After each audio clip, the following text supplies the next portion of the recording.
And with those words, it's my great honor to welcome His Royal Highness Kronprins Reza Pahlavi.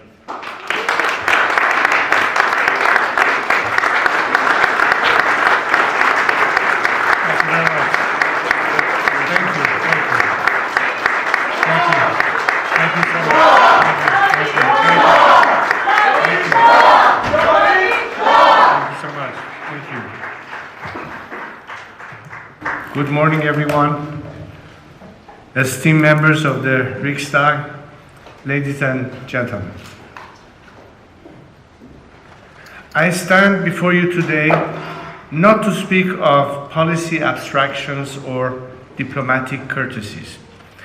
I stand before you to speak of a people, a great, ancient, and proud people, who at mortal cost are fighting for freedom. What is unfolding across Iran is not simply a political dispute. It is not a contest between factions within a system. It is something far more elemental, a national reckoning between a civilization and a ruthless regime that has occupied it for nearly half a century. Since inception, the Islamic Republic has not behaved as a state among states. It has operated as a revolutionary enterprise, exporting instability through proxies, subverting its neighbors' sovereignty, fueling conflict from Baghdad to Beirut, from Sana'a to Damascus, and advancing its nuclear ambitions beneath a fog of denial. It has not sought a place in the community of nations.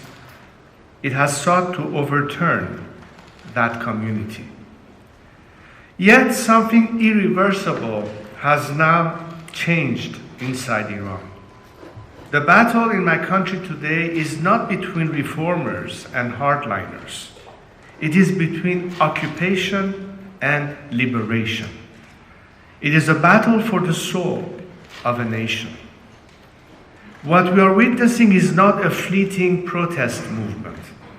It is a generational revolt, the most profound uprising in Iran since 1979, uniting workers and students, women and minorities, professionals and poets, and yes, even elements within the state apparatus itself. Together, they have rendered their verdict. This regime has forfeited all legitimacy. Indeed, it is a revolt against the 1979 revolution itself. When legitimacy dies, power begins to crumble. The regime understands this, which is precisely why it silences voices, shuts down the internet, and turns weapons against unarmed citizens. And the cost has been heartbreaking, a cost that demands this noble chamber bear witness. Men and women are being slaughtered in the streets and in their homes.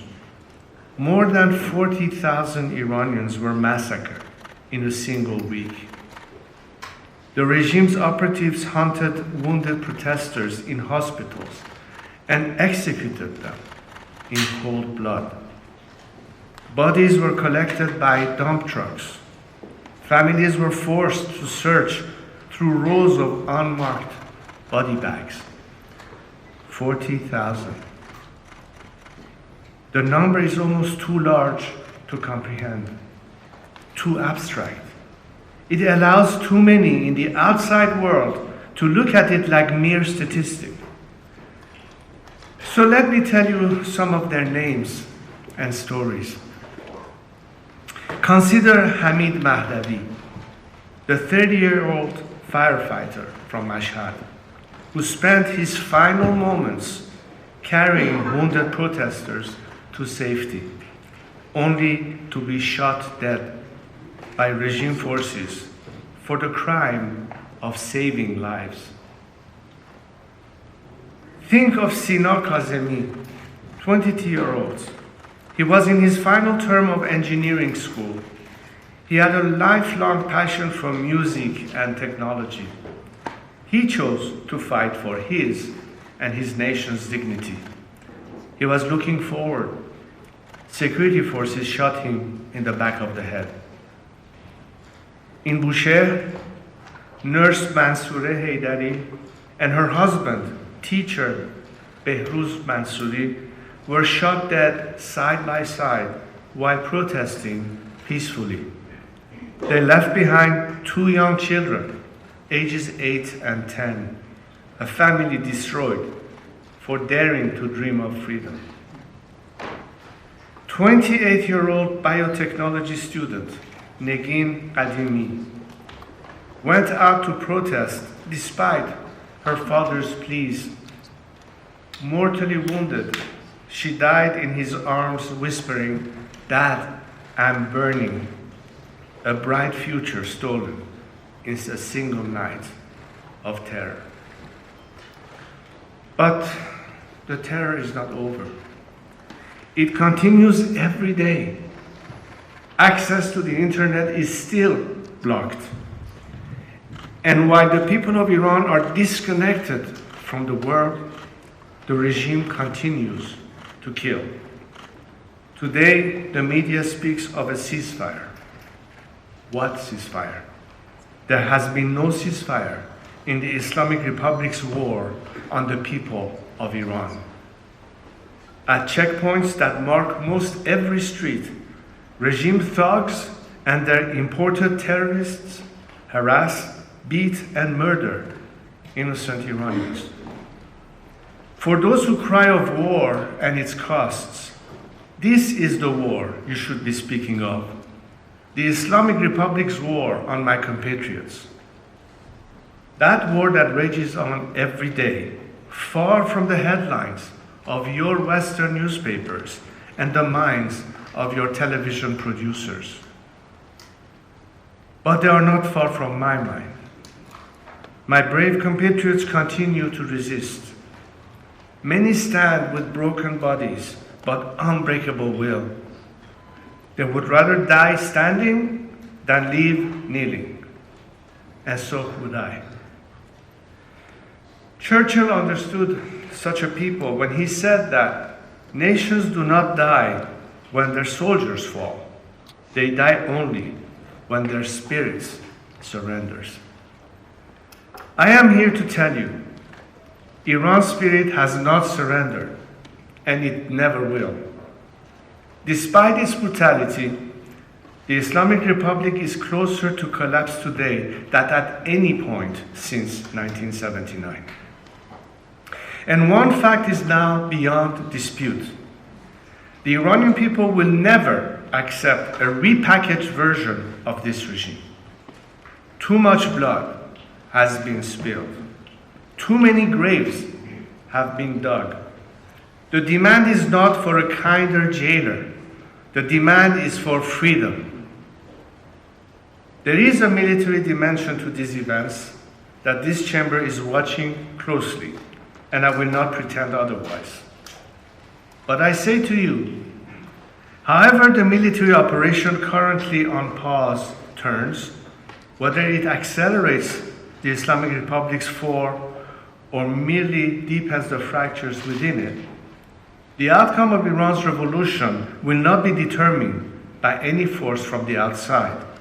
It will be determined by the Iranian people themselves. The Lion and Sun Revolution, the uprising that the people of Iran ignited in January with their own blood and their own courage, cannot be extinguished by any regime calculation, any diplomatic maneuver, or any military result. The people started it, and the people will finish it. If the military operation pushes the Islamic Republic into the historical abyss where it belongs, we will be there, ready, organized, and determined to build what comes after. And if the regime survives the immediate storm, we will continue the revolution until it is complete. We began this journey. We will see it to its end. History has given us no other choice.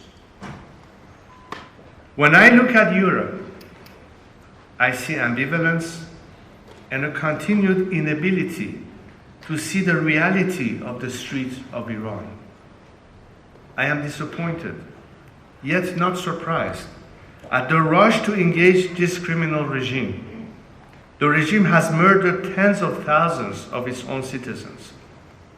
The regime is sponsoring terrorism on the streets of Europe, including in Sweden. The regime is threatening and blackmailing European governments with hostages and violence.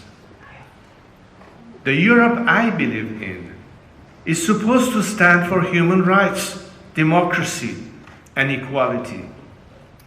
It has been a proud record in previous struggles, fighting against apartheid in South Africa, supporting the Solidarity movement in Poland, and now in backing Ukrainians in the fight for sovereignty. So why should Iran be different? Are Iranian human rights less important? Are their lives worth less? Perhaps to some, but not to us. Sadly, this is not new. For decades, Europe has appeased and emboldened this terrorist regime. It has been a policy that has helped this regime survive and kill its own people. I hope the Swedish government will press the European Union and other countries to stand with the people of Iran and their struggle for liberty. I am pleased and heartened that so many members of the Riksdag across multiple parties are here today to hear a message from the people of Iran. On behalf of my compatriots who are far too often silenced, I thank you. Esteemed members of the Riksdag, this is no longer distant geopolitics. It is a security emergency on Swedish soil. The Swedish Security Service, SAPO, together with the Swedish Police Authority, has confirmed that the Islamic Republic of Iran operates within Sweden through criminal proxy networks. These are not surveillance operations alone. They carry out acts of intimidation and violence targeting Jewish communities, Iranian dissidents, and Swedish citizens at large. On the 3rd of March this year, shortly after the outbreak of the current conflict in the Middle East, SAPO issued an urgent public warning of a heightened threat level. This is not speculation. This is a statement from your own security services. And here is what makes this particularly corrosive. The criminal networks that Tehran employs do not cease to exist between assignments. They are embedded in Swedish society. They are the same networks already identified as a major internal threat to public safety. Sweden has responded with resolve. You have restricted visas for Iranian embassy staff. You prosecuted Hamid Nouri for crimes against humanity under universal jurisdiction, setting a historic precedent. But it did not last. Sweden returned Nouri to Tehran, where he was given a hero's welcome by his fellow murderers. While he was allowed to return to boast of his crimes on state television, Dr. Ahmad Reza Jalili was forced to continue to suffer in the regime's torture chambers. It was 10 years ago that he was taken, and he is still captive. Decisions like this embolden the regime to take more hostages, to commit more crimes, and to further defy the world. A French senator told me a few months ago, our governments have become hostages to our hostages. But governments still have a choice whether to give in to blackmail or not. Václav Havel once said that the only genuine security in the world is a security rooted in truth.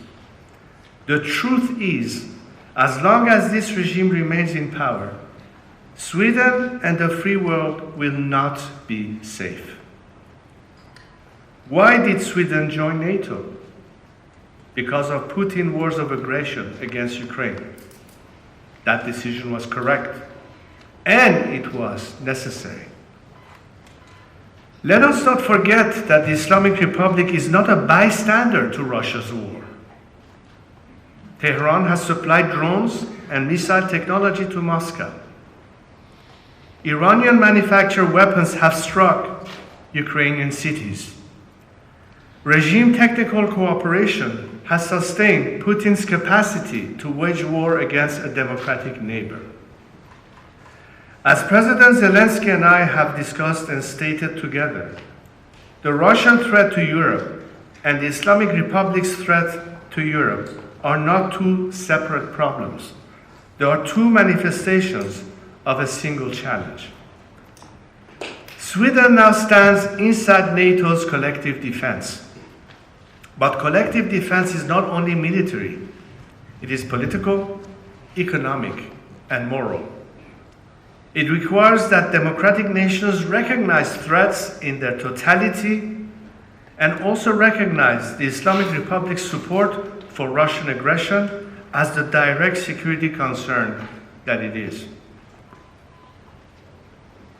Let me now speak not of present dangers, but of future possibilities. The relationship between Sweden and Iran has deep roots. In the early decades of the 20th century, Swedish experts and businesses built strong ties with Iran. During the celebration of the 2500 years of Iran's civilization at Persepolis, Sweden was represented by then Kronprins Carl Gustaf. His Majesty and I were sitting right next to each other and spoke of the future of our nations and people. That future, with a democratic Iran, would change the security calculus of the entire region and of Europe. It would immediately dismantle the proxy networks operating on Swedish soil. It would end the hostage diplomacy that has poisoned relations with Western nations for decades. It would cooperate on intelligence and the rule of law. It would cease its support for Russia's war machine. It would secure Europe's energy needs for decades to come. It would emerge as a natural partner, a nation of 90 million people with extraordinary human capital, a rich civilization, and a desire to rebuild after decades of misrule. Sweden has every reason to be part of that future. Your excellence in information technology and digital infrastructure, your defense industry, Saab's world-class capacities in aerospace and defense, your engineering heritage through Volvo and Scania, your commitment to culture, your tradition of precision manufacturing and industrial innovation. These are all precisely what a rebuilding Iran will need. This is not charity. This is partnership between equals, between nations with complementary strength and shared values. At this historic moment, as Iranians call upon me to help provide leadership towards a democratic transition, I reaffirm the commitment I have made through my life to serve as a unifying national figure, not a partisan one, not a claimant to power, but a facilitator of stability, of national unity, and of a peaceful transfer to democratic governance. I am not alone in believing this is possible. Together with economists, legal experts, security professionals, and civil society leaders from across the Iranian political spectrum, We have developed detailed transition frameworks, the Iran Prosperity Project, to ensure institutional continuity, prevent instability, and allow rapid national recovery after the regime's end. There is a plan, there is a path, there is a responsible alternative. Even within the state apparatus, the fractures are deepening. Reports indicate that members of the armed forces and security institutions are increasingly refusing orders to participate in violence against civilians. Many have quietly signaled where their true loyalty lies, with the nation, not with those who repress it. When the path emerges, I am confident they will act. No government can survive once it loses the willingness of its own institutions to enforce repression. We are approaching that moment. Let me conclude, esteemed members of the Riksdag, with what I believe is the simplest and most important truth of this address. The Iranian people are not asking you to fight their revolution. They are already risking their lives doing that themselves, with a courage that should humble all of us. They are asking something far more modest. Do not legitimize those who oppress them. Do not strengthen those who terrorize them. Protect those who have sought refuge among you, and prepare for the day when Iran stands free. There are moments in history when neutrality is not a position, it is a decision. When caution is not prudence, it is complicity. When history quietly presents a question and waits with terrible patience for an answer.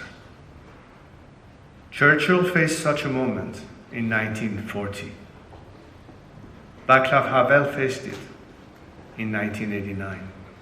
Zelensky faces it today. And in their own way, with no aircraft, no armies, no diplomatic immunity, the people of Iran face it in every street, every prison cell, and every unmarked grave.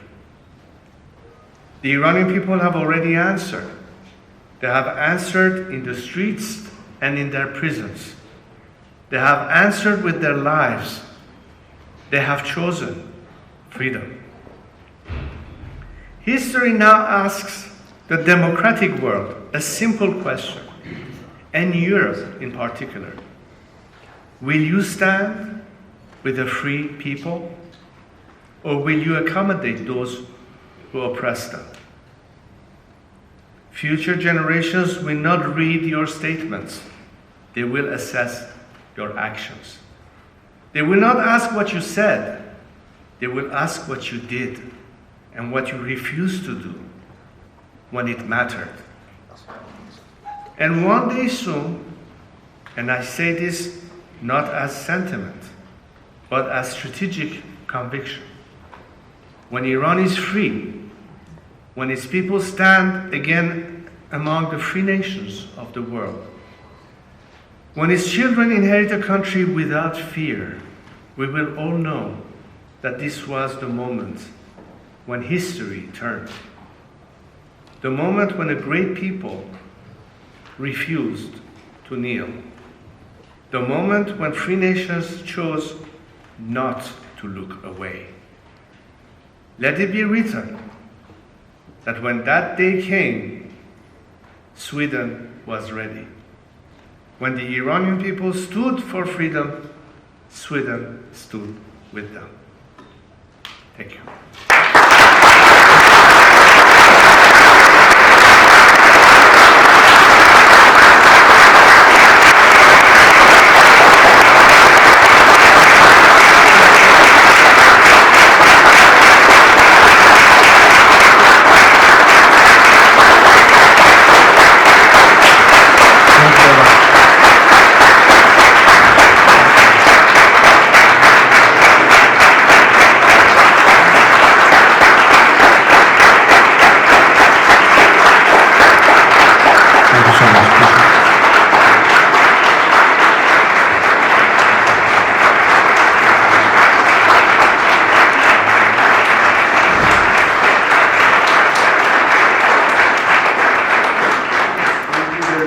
Thank you very much, Your Highness, for the great speech. And now the members of Parliament have an opportunity to pose their questions to His Highness Kronprins Reza Pahlavi.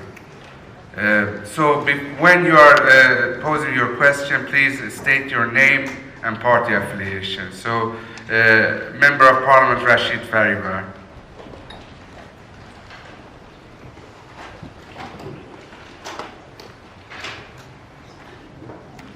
Rashid Farivar from Sweden Democrats.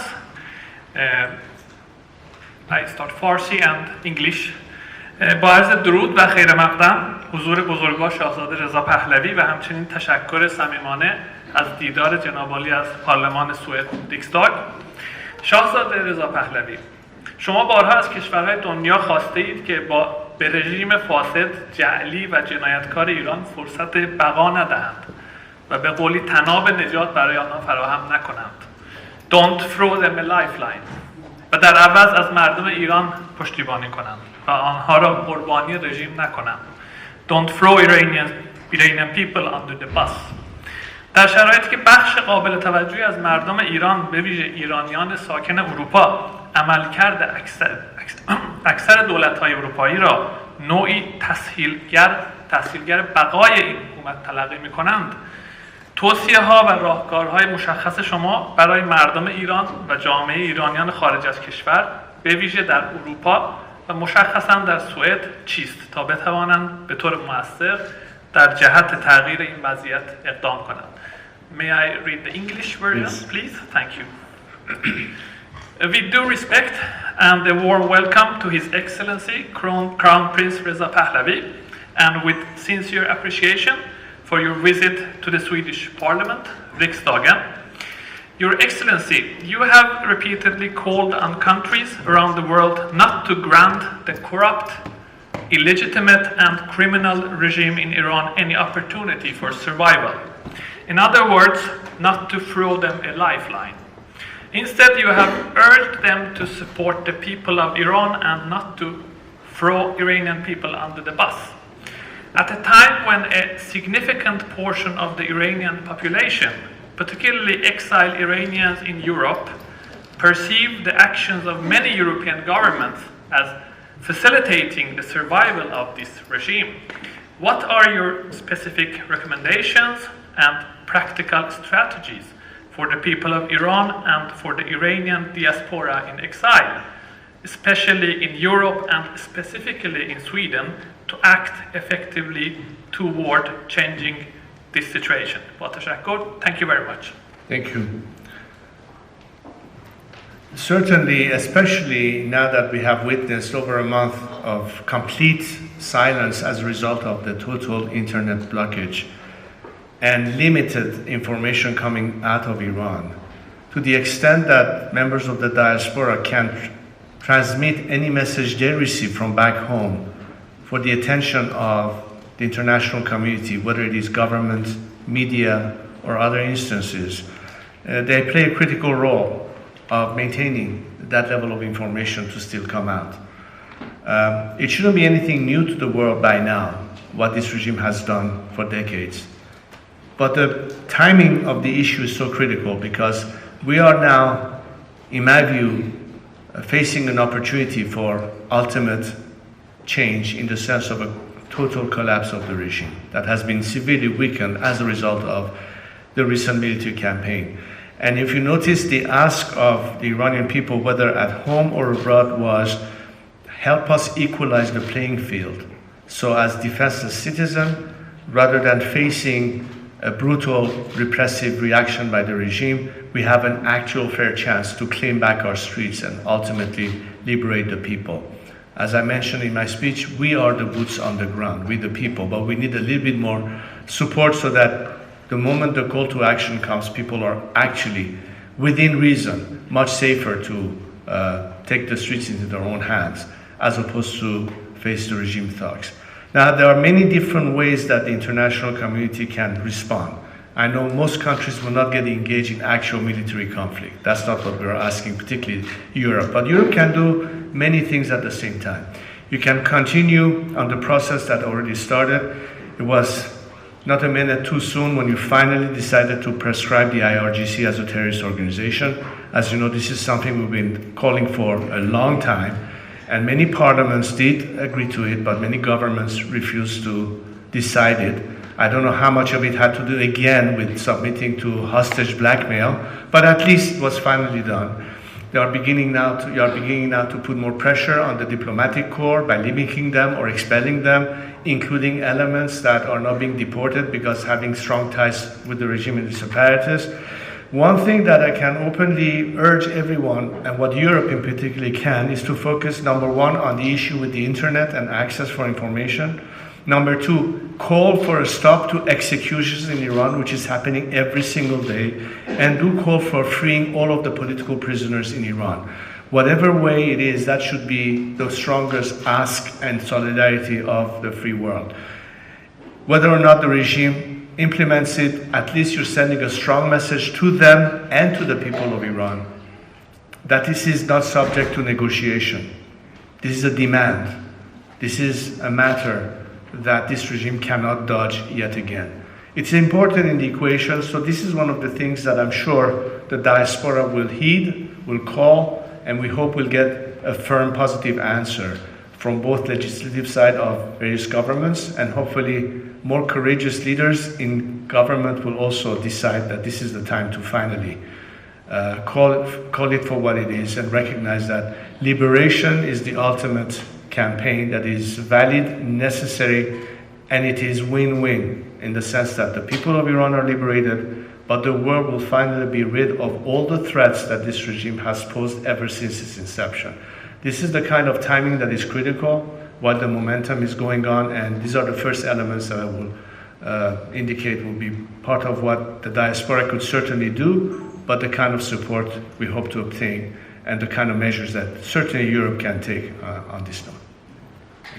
Okay, Member of Parliament from Finland, Peter Östman. Den åkten. Alltså nu har du förstått 13 lägsen. Yeah, Your Highness Reza Pahlavi, I'm Peter Östman, chair of the Christian Democratic Parliamentary Group in the Finnish Parliament. After we met in Washington, D.C. at the Interparliamentary Security Conference in December, much has happened. We have seen how the current dictator regime has killed tens of thousands of demonstrants, and the war has been going on for a while. Since many politicians, especially within the left-wing bloc, as well as many journalists, doubt the possibility of a regime change, I had like to ask that, is your hope and your vision for a regime change still as strong as it was in December in Washington, D.C., or has it even grown stronger? And another question, many Iranians living in Finland are also waiting for a regime change in Iran.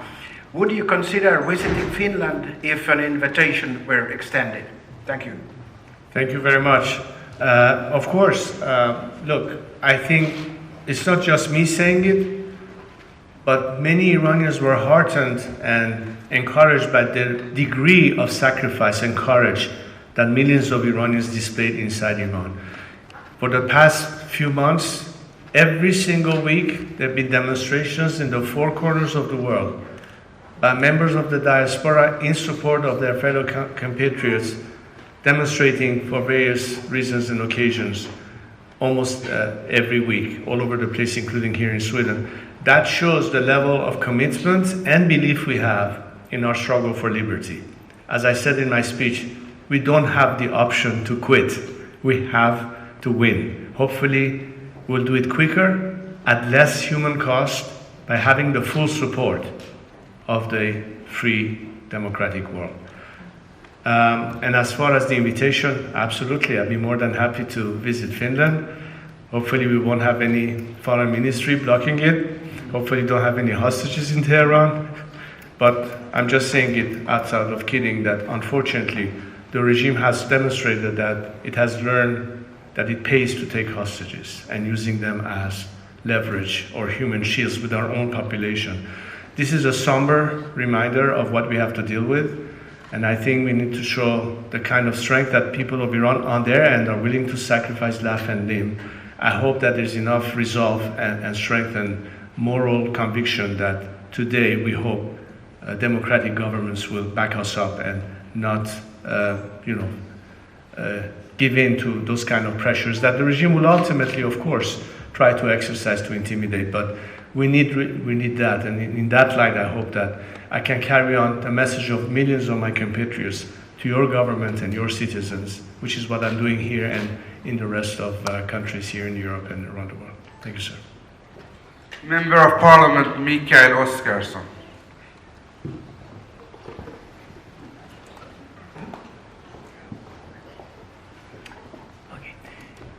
Thank you very much, and I want to, from the Swedish Parliament, say welcome to Sweden and thank you for standing so bold for the Iran people. I want to ask you, how can Sweden take a lead to stand together with you and take a policy within the EU against the mullahs and for freedom in Iran? Can you conclude? You've been saying things, but can you conclude what can Sweden do to take a leading role to stand with you and with the Iranian people? Thank you. Well, I mean, this is obviously the most critical shift in policy and vision and a diplomatic reset as to what hasn't worked, which is appeasement. And therefore, until when do we want to follow the same path, hoping to obtain a different result? This is the opportunity to say, look, we know who are our friends and we know who are our enemies. The Iranian people are your natural allies, but they are the first captive. They are the first hostage of a regime that has occupied us. When some people talk about war as an intervention, we look at it as a necessary act of liberation. I'm thinking of the French during the Second World War, when the Allied forces landed on the beaches of Normandy. That was a moment they started feeling the end is near and we may get liberated. This intervention was to us an act of liberation, or at least equalizing the playing fields. But it needs to be carried out to the very end. This is not the kind of issue you will stop halfway. Why? Because now you have the regime at its weakest, but at its most dangerous. It's willing to take revenge. It will take its revenge, first and foremost against our own citizens, but also against anyone who dare them in the process. Which is why it's so critical that much more important than the price of a barrel of oil or midterm elections, what's at stake is this regime has to go. That's the only way to put away nuclear threat, belligerence, threatening commerce, continuing proxy wars, bringing terrorism on European soil, the Ukrainian war. Every aspect that you can think of is singularly packaged into one problem that continues to stand, and that's the Iranian regime in Tehran. We have the opportunity, when I say we, I mean a collective we, Iranians and the free world, to put an end to this madness. This is the quickest path, not only to ensure that the threat is gone, but you also have a stable alternative that replaces it. People who, unlike this regime, want to work with you. People unlike this regime, share the same values of human rights and liberty and equality, and you find us as your natural partners. We are ready to act. We need a little bit more help, and this is the moment for more proactive action by governments. It's beyond issuing declarations, it's beyond issuing resolutions. It's time to act, and ultimately what will be the judge of all this is what kind of actions weakens the regime even more, while simultaneously strengthen the Iranian people's ability to carry out the final fight. As I said in my speech, we are not counting from the outside world to liberate us in the sense of doing the war for us. People will rise again, and the time will come. But we need a little bit more done to ensure that when the call to action comes again, and for people to rise again to take over the country, there won't be a bunch of thugs that the regime is either importing from neighboring countries or have the ability to fund them so they can start shooting people on the streets again.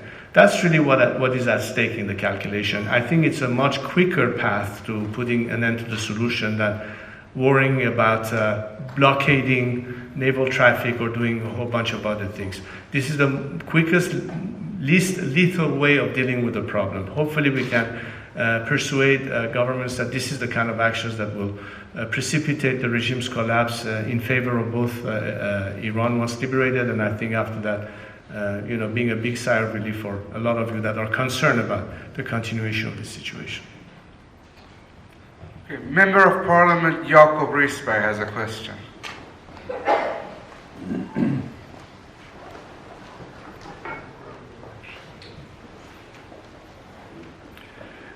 Thank you. I'm Jacob Risberg from the Green Party, and thank you for your statement, Mr. Pahlavi.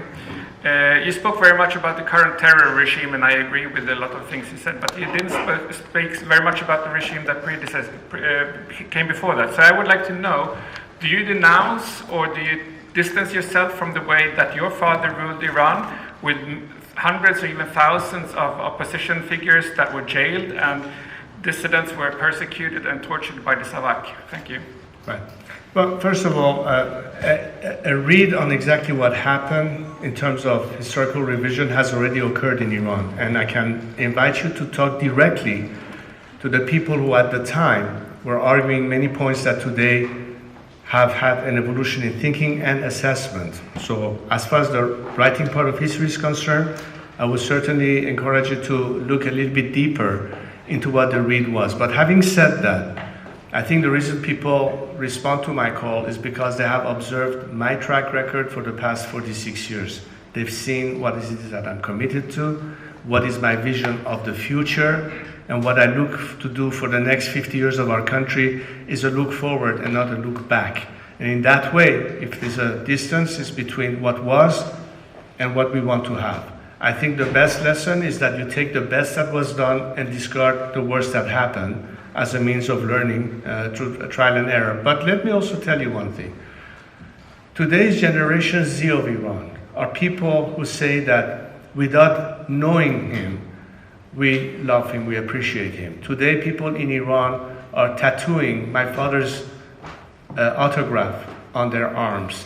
People are chanting his name. Why? Because they know that whatever mistakes that happen, and people make mistakes, but the intention was to serve the nation. Iran was progressing. Iran was liberating itself. And during the Cold War, we were examples of a country in the Middle East ahead of the curve with liberalizing women, giving people in society opportunities to prosper. Iran was on a path of progress. Iran had at the time 5 times the GDP of South Korea. Today it's half of that. And the reason is because Iran could have been the next South Korea of the Middle East had it not been for the revolution. Instead, we have become the North Korea of the Middle East. Now, irrespective of our political affiliation and viewpoint, Iranian secular Democrats from the left, middle, and right understand that the only way for Iran to survive and have political stability is through having an absolutely clear secular democratic alternative to this clerical regime. That's what unites us today. That's what puts yesterday's enemies to be today's allies. In fact, I have broadened the scope of our national crusade for liberty by having the widest, most diverse example of Iranians working together, that have come together. Former enemies are today's allies, and I'm working with them directly. So this is representative of people who have been on both sides of the equation. Those who were with the regime before, those who were against the regime before. And today we're finding a common solution for our future. This is something that I urge you to be focused on. Not what people thought happened 50 years ago, but what we think now and what we are thinking for our future. And this is why we have appealing to world democratic societies to recognize the ability for Iranians to work together on a common agenda. And yes, when we disagree on things, that's why we want to have a ballot box. That's why we want to have free and fair elections. That's what will determine the will of the Iranian people. And my role in all this, as I said in my speech, is to make sure that the transitional government that I propose to lead will prepare the stage so we could have a constitutional assembly which will decide by means of people voting for, by means of several referendums, what kind of government they want to have, what will the future constitution be, and ultimately ratify that proposal in a referendum so we can have the election of our first new parliament and our first government of that future democracy. This is the path and the engagement that we have right now. So I urge all of you who are truly interested to make sure Iran gets to be a democratic country to help all of us who are today working together as Iranians to bring that about and help us through because of the experience you have, because of the tradition you have. And I'm sure you've discovered within our diaspora that a lot of people are committed to that. And there are people you can work with and reason with, and hopefully we'll have your support in that. Okay, Member of Parliament Yusuf Aydin has a question.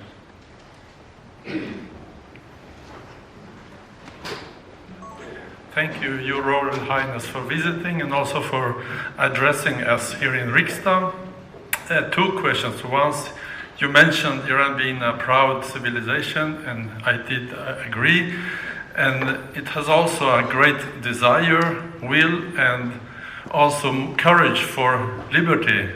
The first part of my question is, how can the Western countries, European democratic, increase or strengthen the ability of the people so that they can do the change they need, especially also what you said previously. My second part is about the future. Myself, I'm from the Aramaic origin, from Middle East, also a civilization from that region. And we have seen that the regime, through its proxies, have brought a lot of devastation, chaos, instability to many neighboring countries, also affecting negatively many minorities living in the region. How is your view about both Iran and the region about having a more inclusive Iran with religious, ethnical minorities also as a part of the societies? Thank you. When I traveled to Israel a couple years ago, one of the objectives was to bring about the symbolism of what Iran stood for 25 centuries ago, when the first declaration of human rights in practice was what Cyrus the Great did at the time when he liberated the slaves in Babylon and helped them rebuild their temples in Jerusalem. When you look back at the heritage of Iranians who are proud of their history and the fact that as the children of Cyrus, we turn around and tell that this is now Israel's chance to pay back the favor. The spirit of understanding the importance of an Iran where religious liberties will once again be observed and guaranteed. The rule of law, the Constitution will be protective of that. But it's not just a text, it's an actual, declaration of people's intent. Iran has been a natural nation state for centuries. Until the advent of this regime, I remember when I was growing up in Iran, I looked at everyone as a fellow Iranians. I didn't look at whether they were Azeris or Arabs or Kurds or Baluch or whether they were Christians or Muslims or Zoroastrians or Baha'i or Jewish. We were all Iranians. And keep that in mind, that the beginning of this regime started to bring the immediate aspect of discrimination. First victim were the women in Iran. And of course, shortly thereafter, we saw what this regime did to our minorities, whether ethnic, particularly religious, when the Jews had to flee, when the Baha'i has to flee. Today, one of the fastest growing religions in Iran is Christianity. And you know how much now Iranian priests are persecuted when they have to go and torture them and execute them and discover more than 1,000 underground churches. This whole demonstrates that this is a nation that is very diverse in terms of its cultural heritage. The only way that we can guarantee the equality of all citizens is to make sure that as citizens, regardless of their ethnic appartenance or religious faith, they have equal rights, and that's guaranteed by the law of land. And it can be implemented because, as I said, it's not just having it in the books, it's actually what Iranian people like to see each other back again at. The same kind of relationship, living together in peace side by side, can happen again and even better. And that's something that is not me saying it. I can guarantee you that this is the desire of 90 million Iranians who, once this regime is gone, can tell the whole world, unlike this regime, we love each other as brothers and sisters. Not just us among us as Iranians, but anybody who respects our sovereignty across the region. We have no problem working with the Arabs, we have no problem working with the Israelis, we have no problem to work with our neighbors. This is in our national interest to be able to be a country friendly and willing to work in peace with everybody on us. That's the Iran I'm talking about. That's the future we are all dreaming of, and it is quite achievable. If only we can first be liberated from this regime. That's why I keep saying, as long as this regime is in place, none of this will come true. But the minute this regime is gone, you will discover immediately the true face of Iran and Iranians. Member of Parliament Markus Wiesel has a question. Well, first of all, warmly welcome, Your Highness, to Sweden and to the Swedish Parliament. And thank you so much for your tireless effort and struggle for the Iranian people. My name is Markus Wiesel. I'm a member of the Sweden Democrats, representing the people of Sweden, of course. And I do have a question regarding what mechanisms that you have in order to make sure that there are mechanisms in place in order to prevent the concentration of powers once the Islamic Republic is dismissed and once you've managed to give the freedom back to the Iranian people. Thank you.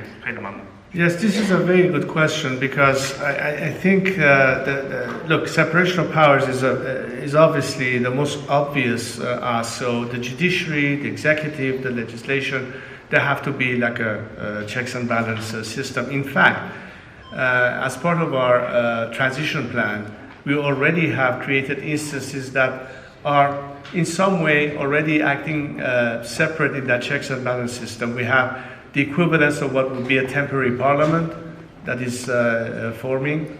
We have a legislative, a judiciary part that is an independent panel of specialists in matters of law, transitional justice, that are looking into how to address those aspects. And of course, ultimately, the temporary executive team that acts as the government in transition to make sure of two things. Number one, to stabilize post-collapse the situation in the country, making sure that the most critical aspect of our governmental institutions continue to function, to draw a contrast to what happened in Iraq after the fall of Saddam Hussein, which was a complete mishandling and a disaster. We're looking to maintain as many of those instances intact. My position has been anyone who doesn't have their hand soiled with the blood of the Iranian people should survive regime change and be part of the solution, both in terms of the military and security forces as well as the civilian bureaucracy, that we need to make sure the country continues to be operated. While we prepare the grounds for the elections of the Constitutional Assembly, as I mentioned, when all the constitutional debates and the final form of the regime and the constitution will be worked on, all of that hopefully in a process that should not take more than 2 years to get done. So all of these are the focuses that we have, and each entity will play its own respective role in overseeing that process. Naturally, one thing that will be critical in this time in how much the transitional government can, A, get the necessary support from the outside world. We're talking about unfreezing of assets. We're talking about removal of sanctions and all those elements that will facilitate the task of the transitional government to be able to do its job to bring about a very stable transition to that ultimate democratic conclusion. Member of Parliament Magnus Jakobsson has a question. Thank you, sir. First of all, thank you for a very strong speech about democracy and freedom. My name is Magnus Jakobsson. I'm from the Kristdemokratic Party, and in my education, I'm a historian in Middle East and international relation. And I totally agree with your point about 1979. It was a catastrophe for all the Middle East, and it was a catastrophe for Iran. But I have also a question. As a politician, we will be working with politics, and we will be listening to what you have proved today, both in the European Parliament and in the Swedish Parliament. But you also mentioned the relation with Ukraine. And we are a lot of people here in Sweden that have been supporting Ukraine, but we are doing it in two different ways. One is in the Parliament, and also the civil society. And here is my question then. As a parliamentarian, of course, we have the parliamentarian work to do, but how do you see on the possibility that the Swedish civil society could in a different way be helping the Iranian people? Because Sweden have a very strong civil society, and we have showing that in the very big traveling with material to Ukraine and so on, and I have been very active in that. So my question is, how do you see how could we also strengthen the civil society and the civil relation between Sweden and Iran, just now, but also for the future? Thank you, sir. Well, this is of course a very, very important point, and I think the obviously absence of communications with Iran makes it very difficult to directly access. But hopefully when this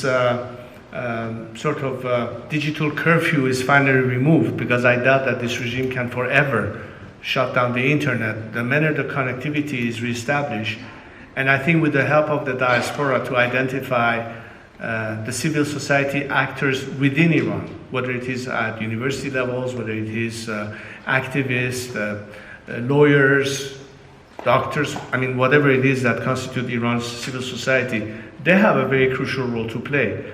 As a matter of fact, and while we're on the subject, I'd like to draw your attention to the fact that the mobilizing the political opposition in Iran is not a matter of identifying groups or political structures that would currently exist, because they don't.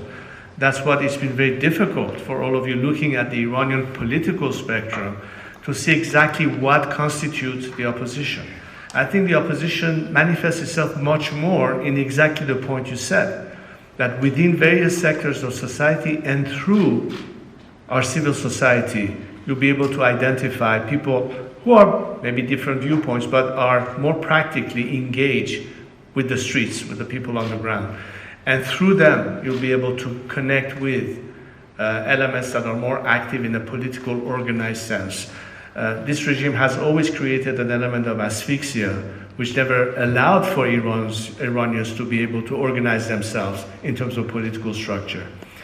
And while on the subject, as a matter of fact, since I'm talking to people in parliament here in Sweden, one of the things that will be crucial is to help us while the transition is happening for the formation and structure of future Iranian political parties. Now, I understand that within the Iranian political spectrum, there are people of different persuasions, more conservative, more liberal, socialist, what have you. And again, it has nothing to do with the final form. Whether people opt for a republic as opposed to a parliamentary monarchy, that's a different subject. But we are doing all this so one day we can organize elections in Iran. If all of this is done, even with the best constitution, if we don't have the political parties ready to organize elections to form the future governments, then we still have failed. So while there's time to already think about it, one of the issues I wanted to propose to various governments and political parties is to work with us through workshops, through long-distance information, so Iranians, not that they don't know anything about it, but will be better served by having practical suggestions how to organize themselves under various party lines, whether it's the development of their charter, whether it is the means by which they can organize themselves.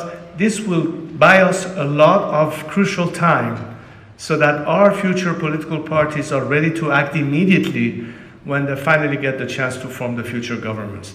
That, in fact, is one way to engage us practically in terms of what will be helpful to Iranians to be organized politically to be able to tackle that experience. So that's one of the things I'd be very interested to talk to parliamentarians and various political parties and put them in touch with whoever within the Iranian diaspora that are active outside, but those inside, so we can connect with them. Hopefully by then we'll have more of our political activists or political prisoners, for that matter, released, because they would like to be part of that equation. And so there's a lot of work to be done. We don't have to wait necessarily until this regime is gone before we start thinking about it, but that would be a good trend. That would be a meaningful way to engage with the Iranian people, to say beyond just showing solidarity in words, we are actually taking measures that are actually helpful. And we need a lot of help in that area. And this is one proposition I wanted to take the advantage of this opportunity to share with you, and hopefully other countries in Europe could also join in and help us out. So again, regardless of what angle of the political spectrum you represent as MPs or your political parties, I imagine Iran will probably be a multi-party system in the future. So again, regardless of which spectrum they are, work with our conservatives, work with our socialists, work with our people in the center. So this becomes a multi-partisan approach and not necessarily privy to one particular party. I think that will be a very healthy way to tackle the democratic challenge of Iran in the future. So I would welcome any help that any of you could do in that respect. There is one last question from former Member of Parliament, Hanif Bali.